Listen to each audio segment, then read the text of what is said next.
Hello friends, welcome back to our channel. তোমরা সবাই কেমন আছো? আশা করি ভালোই আছো। আমি অনিন্দিতা, সুপ্রীতি মণ্ডল চ্যানেলে তোমাদেরকে আরও একবার ওয়েলকাম জানাই। তো যা মিলে বেরিয়ে পড়েছি, দেখো হেঁটে হেঁটে যাচ্ছি। তো কোথায় যাচ্ছি, কী জন্য যাচ্ছি, তোমরা ব্লগটা দেখলেই বুঝতে পারবে। তো প্রচণ্ড রোদে দুজন বেরিয়ে পড়েছি, দেখো শুধু দুজন কেমন যাচ্ছি। কোথায় যাবে?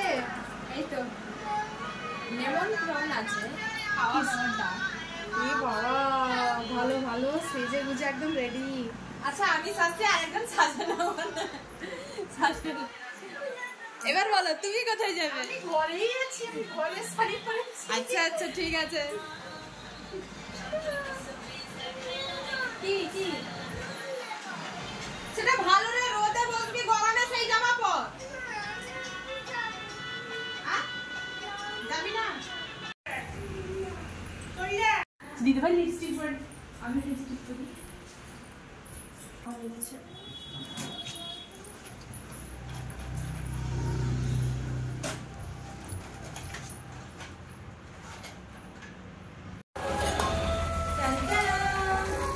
যে দেখো, খেতে যাচ্ছি, সঙ্গে কেটলিও নিয়ে যাচ্ছি, বাড়ির জন্য খাবার আনবো বলে। মানে মাকে যাচ্ছে না, মায়ের জন্য খাবার নিয়ে আসছে।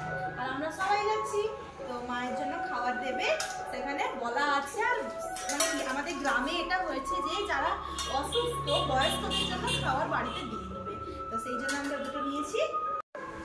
তো রেডি হয়ে পড়েছি। ব্যাগটা অবশ্য আমি নিয়ে যাবো না, তোমাদের দাদাভাই নিয়ে যাবে।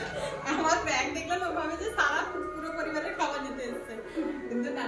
আর এই বছর প্রথম যাচ্ছি খেতে। এত বছর বিয়ে হয়েছে, কোনো বছরই যাইনি। দিদিভাই 7, এইটা পড়বে। আর আর 1 মাস বোধ হয়, 1 মাসও না বোধ হয়, তো 3 সবাই এই বছর যাচ্ছি। আসলে ওই যে মেলার যে ভাইরা তো তারা বারবার করে বলছিল যে আমাদেরকে যাওয়ার কথা, ওই জন্য। আর ঘর থেকেও মাও বললেন যে যাও, লোক এত করে বলছে যাবো। তো গ্রামের পুজো তো সেখানে তো যেতেই করে। আর তখন নতুন নতুন এসেছিলাম তো লজ্জা লাগছিল, বেরাইনি। আর এখন লজ্জা কাটাতে 7 বছর কেটে গেল। মা কাবে লাস্টে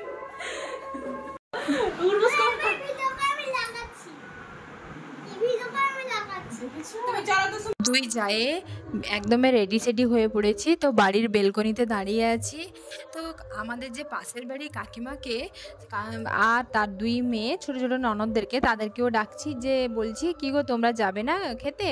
তো ওরা বলছে যে আমাদের তো এখনো স্নান কমপ্লিট হয়নি, তোমরা যাও, আমরা যাচ্ছি। আর এমনিতেও তোমাদের দাদা ভাইরা চলে গেছে সামনে। তো আমরা ভাবছি যে আমরা একাই যাব, যেহেতু এবছর আমাদের প্রথম মানে খেতে যাওয়া। তো কেউ যখন নেই, তখন ভাবলাম চলোই না 2 যায় মিলে বেরিয়ে পড়ি। তো বেরিয়ে এখন আমাদের গ্রামের রাস্তায় আমরা ঢুকছি। তো আর একটু সামান্য একটুই বাকি আছে পৌঁছাতে। এখানে এসে দেখি এখানে প্রচুর লোকের ভিড়, প্রচুর লোকের খাওয়া দাওয়া মানে ঢল নেমেছে।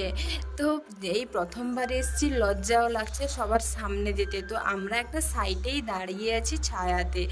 তো এখানে দেখো বাইরে থেকেও অনেক লোক এসছে, আর এখানে লোকেরা বসবে বলেও চেয়ার পাতানো আছে, কিন্তু মানে লোকেদের তো খাওয়া শুরু হয়ে গেছে, তাই লোকেরা চলে গেছে খেতে।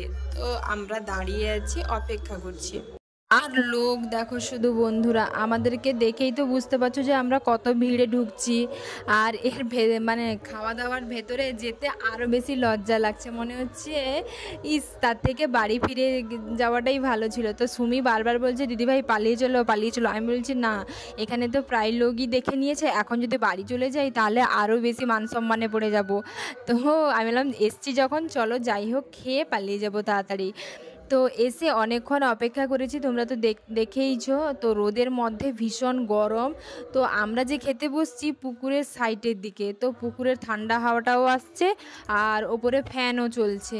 তো খুব একটা গরম লাগছে না খেতে বসতে। তো আমি সুমিকে বলছি, সুমি দেখো খাওয়াতে কিন্তু খুব একটা গরম লাগছে না, খাওয়ার কাজটা যাই হোক ঠান্ডা আছে। কিন্তু এসছি যে এত গরমে মানে মাথা খারাপ হয়ে যাচ্ছিলো, যে খাবারের কাছে যদি গরম হয় তাহলে খাওয়াই যাবে না, আর আসাটাও বেকার হয়ে যাবে।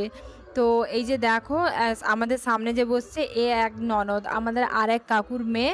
তো সে তার শ্বশুরবাড়ি থেকে সোজা এখানে এসছে, বলছে এতদিন মেলা হয়েছে যে কোনো দিনই আসিনি, আজকেই এলাম। তো তবে সে তার চলে যাবে, তার ছেলের পরীক্ষা আছে, বলছে আমি থাকবো না, খাওয়া দাওয়া করে চলে যাব। দিয়ে সেই বললো বৌদিরা আসো খাওয়া দাওয়া করব। তো আমরাও বললাম চলো, যখন খেতেই হবে তখন বসেই পড়ি। তো দেখো আমরা বসে পড়েছি, আমাদেরকে ভাত দিয়ে গেছে, তো ডাল দিবে এসেছিলো, আমরা নেইনি, আমরা বললাম না ডাল খাবো না।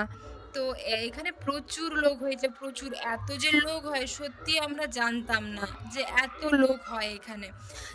প্রত্যেক বছর দেখি যে লোকেরা যায়, বাড়ির সামনের দিক দিয়ে লোকেরা যায় খেতে, কিন্তু ভাবতে পারিনি যে সত্যি এতটাও লোক হয়। এসে যখন দেখি প্রচুর ভিড়, প্রচুর ভিড়। তবে বেশ ভালো লাগছে যে এখানে পুজো করে আর লোকজনদেরকেও খাওয়ায়। তো সব জায়গায় কিন্তু খাওয়ায় না, পুজো হয়তো হয় কিন্তু খাওয়ায় না, কিন্তু এখানে প্রত্যেক বছর তারা তাদের সামর্থ্য অনুযায়ী খাওয়ায়। এটা বেশ ভালো যে সবাইকে খাওয়ায়। তো এই যে দেখো দুই জায়ে মিলে বসছি খেতে, তো একটু ভাবলাম একটু ভিডিওটাও করে নিই, তোমাদের সঙ্গে শেয়ারও করে নিব খাওয়া দাওয়াটা। তো এই যে দেখো কত লোক শুধু খেতে বসছে, এই যে দেখো তোমরা। আর তোমাদের দাদাভাই কিন্তু আমাদের কাছ থেকে দূরে বসছে, এই যে দেখো তোমাদের দাদাভাই দূরে বসছে, সে কিন্তু আমাদের কাছে বসেনি, যেহেতু সে আগে এসেছিল তার জন্য সে দূরে বসছে। আর প্রচুর লোক হয়েছে, প্রচুর লোক, খাওয়া দাওয়া বেশ ভালো, অনেক ধরনের রান্নাও করেছে, এই গরমে বিশেষত টক করেছে, মাছের টক, কিন্তু মাছের টক সব জায়গায় হয় না, এখানে হয়েছে, তো বেশি ভালো লাগছে। টক দিতে সবাই বেশ ভাতই খাচ্ছে। তো এখানে আসার সঙ্গে সঙ্গেই গ্রামের যে ছোট ছোট ভাইয়েরা, তারা দেওর সম্পর্কে হয়, তো তারা বলছে বৌদিরা ভালো আছো, কেউ বা ভাত দিতে এসে জোর করে ভাত দিয়ে যাচ্ছে। তো আমরা বলছি আমরা এত ভাত খাই না, নিব না, বলছে গরমে এসছো খেতে তো হবে, না খাইয়ে ছাড়বো না, মানে এমন সব। কেউ লঙ্কা দিতে এসছে, কেউ জল দিতে এসছে, কেউ তরকারি দিতে আসছে, আর সবাই খুব মজা করছে আমাদের সঙ্গে। তো মানে আমাদের তো মানে লজ্জায় ফেলে দিচ্ছে, যেহেতু আমরা কোনো বছরই আসি না, এবছর এসছি বলে ওরা এত পরিমাণে আমাদের সাথে মজা করছে, মানে ভাবার বিষয়। তো আমরা এখানে প্রথমবার এসেছি, লজ্জাও লাগছে ক্যামেরা করতে। তো সুমি বলছে দিদিভাই কী করে ভিডিও করব, আর বন্ধুদের সাথে তো দেখাতে হবে, বন্ধুদের সঙ্গে শেয়ার করতে হবে। তো আমাদের একজন দেওর, তো তাকে আমরা বলছিলাম একটু ক্যামেরা করে দিবে, তো সে ক্যামেরা করে দিচ্ছে। আর এতটাই ছ্যাবলামো, সে ক্যামেরা নিয়ে এসে আমাদের মুখের কাছে ধরাচ্ছে যে দেখো ঠিকঠাক ক্যামেরা করছি কিনা। তো সবাই তো আমাদেরকে ঘুরে ঘুরে তাকাচ্ছে, মানে সাংঘাতিক ব্যাপার সব হচ্ছে। যে শুধু খাওয়া দাওয়া হয় তা না, এখানে অনুষ্ঠানও হয়। আজ 3-4 দিন ধরে এখানে অনুষ্ঠান হচ্ছে, সাংস্কৃতিক অনুষ্ঠান, ডান্স, অনেক কিছু অনুষ্ঠান হচ্ছে। তো আজকেও অনুষ্ঠান আছে, খাওয়া দাওয়ার পরে রাত্রিবেলা সাংস্কৃতিক অনুষ্ঠান আছে ছোট ছোট বাচ্চাদের। তো এখানে প্রচুর লোকও হয় অনুষ্ঠান দেখতে, অনেক লোকেরাও আসে দূর দূরান্ত থেকে। এখানে পুজো বেশ বড়োভাবেই হয়। তো আমাদের প্রায় খাওয়া কমপ্লিট হয়ে এসছে, এবার আমরা বাড়ির দিকে রওনা দিচ্ছি। দেখো রোদের মধ্যে মাথায় কাপড় টেনে যাচ্ছি। আর সুমিকে দেখো রাস্তার সাইডে ফুলের গাছ দেখতে পেয়েছে, সেখান থেকে ফুল ভাঙছে। আমি তাকে বলছি পালিয়ে আসো, নালে লোক ধরে মারবে, বলবে খেতে এসে ফুল চুরি করছে। সে বলছে না না দিদিভাই ফুলটা ভালো লাগছে, যদি কিছু বলে বলবো, ভালো লাগছে বলে নিয়েছি। বললাম আচ্ছা হোক ঠিক আছে নাও। তো বাকি ওদের ঘরে কেউ কিছু বলেনি। তো দুই জায় মিলে গ্রাম রাস্তায় হেঁটে হেঁটে যাচ্ছি, অনেক দিন পর এরকম হাঁটা, বেশ ভালোই লাগছিল। তো বন্ধুরা আজকের ব্লগটা কেমন লাগলো অবশ্যই কমেন্ট করে জানাবে। তোমরা ভালো থেকো, সুস্থ থেকো, দেখা হবে।